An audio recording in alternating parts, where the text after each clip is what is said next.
Rick, I want to go right to you on this situation because we're seeing it happen where there's not as much attention on decisions Joe Biden is making right now because, this is the height of the presidential campaign and he's no longer involved. And the New York Times has a report out that the U.S. is poised by President Biden to approve Ukraine's use of long-range Western weapons in Russia. What do you make of that? Look, I'm all for peace through strength. I think it's an important concept, but peace through strength means that the State Department and diplomacy wins.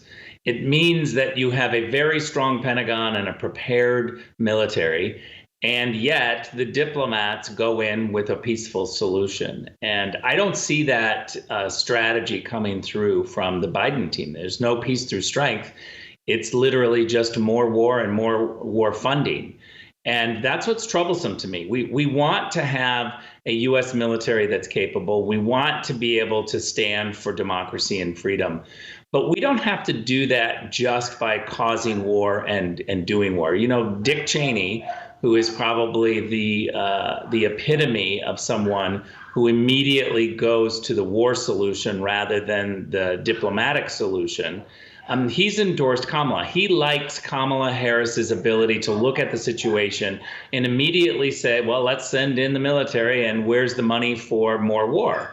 And while it has its place, again, I support peace through strength. But the whole concept of peace through strength is a celebration of the State Department and diplomacy and peace. Rick, we're now, 53 days away from an election? And when you are giving the green light to Ukraine to use long-range missiles that can strike deeper into the heart of Russia, which had been long the policy of the U.S. saying, hey, we're going to keep giving you aid as long as you're not doing attacks within Russia. We've seen Ukraine take over some portion of land in Russia. Now the green light from Joe Biden. Why would the Biden administration feel like it's okay to escalate a war with Russia and potentially draw NATO deeper into this with 53 days left to go to a national election? I think it's because they're just listening to one side of the equation. They're not listening to the diplomats. We don't have enough diplomats that are strong. Look, even during the Cold War, we didn't give Europeans the right to strike inside Russia, to somehow start an offensive campaign inside Russia. I think you lose the narrative, you lose the entire narrative of trying to say we didn't start this war, we didn't cause this war, we're just defending ourselves. I think you lose that when you immediately use U.S. taxpayer-funded equipment to start an offensive war inside Russia when Russia has nuclear weapons. To me, I don't understand where the diplomats are who are, saying we've got a country that has nuclear weapons and a guy who runs the country that's a madman. How about we slow down and try to talk about peace agreements? And I'll finish with this. I actually think the Ukrainians are looking for peace agreements. I think they're tired. They're running low on men and women who are going to the front lines. And so they would like to have a third party come in and knock some heads and bring people to the table to say, let's try to find a peace agreement.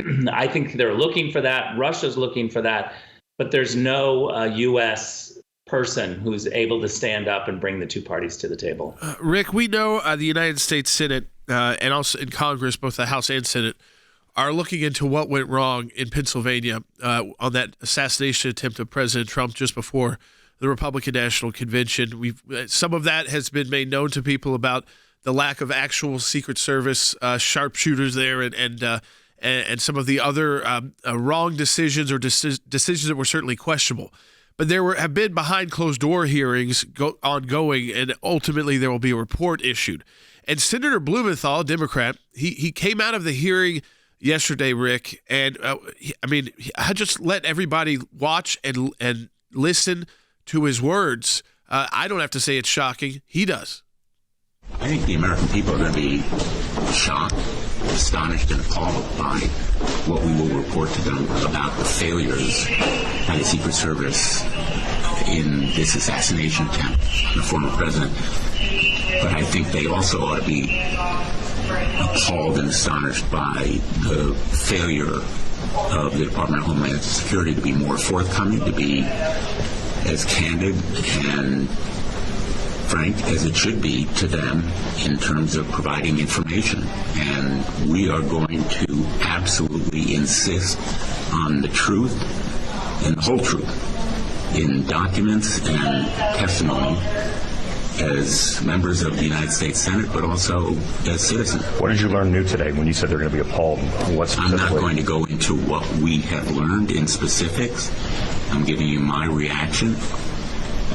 And we will have a report very, very soon that I think will absolutely shock the American people, or it should, about the lapses and lags in the protection that was afforded that day and the breakdown in communication, failure and responsibility. I mean, Rick, he used the word shocked, astonished, and appalled. And this is one of the more partisan Democrat members of the U.S. Senate. He has no love for Donald Trump politically, but he is concerned about the protection of presidents and former presidents by the Secret Service and the failings, he said, by by Department of Homeland Security to even be candid with the U.S. Senate about this. I mean, it seems to me that, we're talking about a former president. You think they would get about as good of protection as you can get unless you're the actual current president of the United States. And yet you don't usually hear these kind of senators come out and say shocked and appalled by what they've heard. Well, let's summarize what we just heard. What we just heard are Democrats attacking the Biden administration for being ill-prepared on protecting President Trump. No one on the Republican side of the aisle is shocked by that.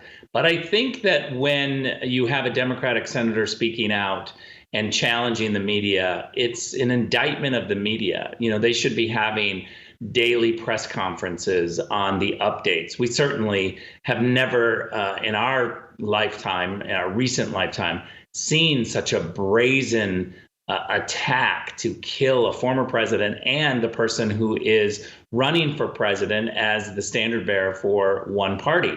This is shocking, and we need to get to the bottom of it. But the media completely are disinterested. They've shoved it off the front page. There's no press conference on a daily basis. And yet now we have frustrated Democratic senators speaking out about the failures of the Biden administration. I think this is an indictment of the entire process in Washington. Do you think you think they'll actually get this report out before the election? I mean, he says it's coming soon. It's going to be shocking and appalling. As you said, it falls on the Biden-Harris administration. Look, if we had a Washington, D.C. devoid of politics and just trying to do what's right, this report would have already been out. People would have been fired. We would have known the failures immediately.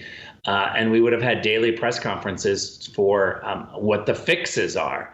But now that we're this close, I don't think that they will allow it to come out before the election. I think that they, at this point now in mid-September, are going to just say, well, let's just wait 6 weeks until after the election. They shouldn't. They should have had this report done in August. And we should have seen firings, because we do know that there was a shooter within close range on top of a roof. That is unacceptable, no excuses. Who's to blame? Fire people and fix the problem. That's what the American people want. We have seen some news too. Rick, just final question real quick from President Trump on not participating in another presidential debate. What do you think about that? Look, I think that the focus should be on Kamala Harris going to the media and talking to reporters who are going to ask follow-up questions and dig deep on her policy positions. The debates have become a show. And we're not getting moderators who are doing their job. It's just literally a show.